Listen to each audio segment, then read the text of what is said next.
this old man, he's almost 80 now, so he said that it was in his lifetime he has seen this kind of weather for the first time. And I mean, we knew that it would be cold and there would be snow on the, but then it started snowing and raining, so no one was prepared for that.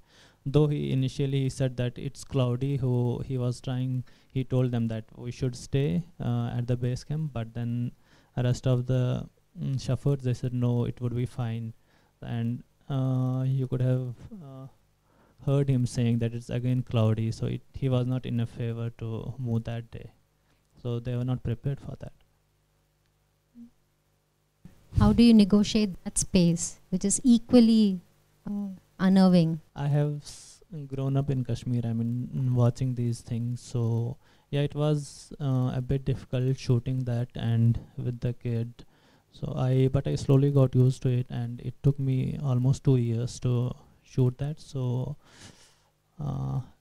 when I heard about this, I never had heard that this kind of thing. I knew that, you know, this protest and all this is going, but I couldn't believe myself when I heard that, you know, they risk their lives to collect those shells, and just for a meager sum of money. Then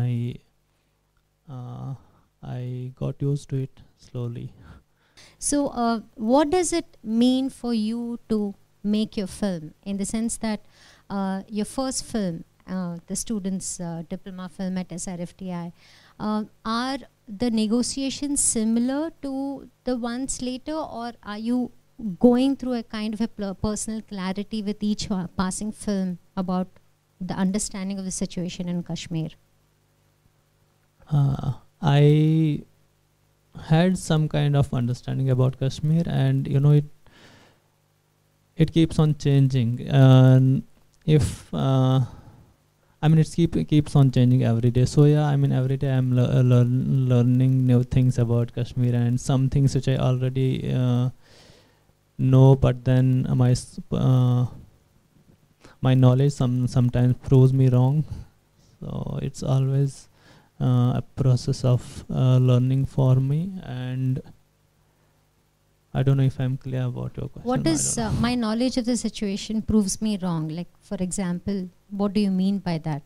Like, you go with a preconceived notion on the location to shoot and something else happens? Like, what does that mean?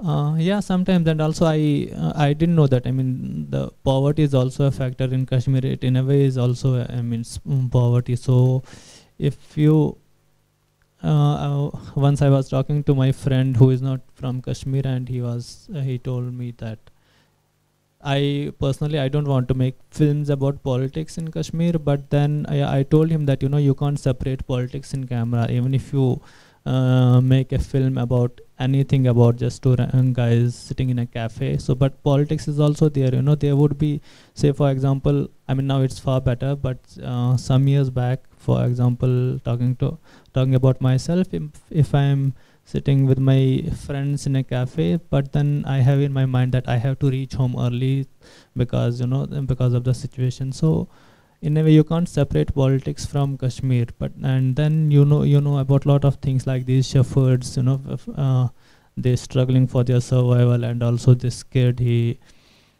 putting his life into danger, and he's not the only kid. There are several other kids who do this kind of job. So yeah, that way my knowledge proves me wrong.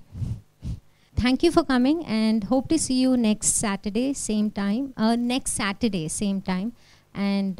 thank you very much.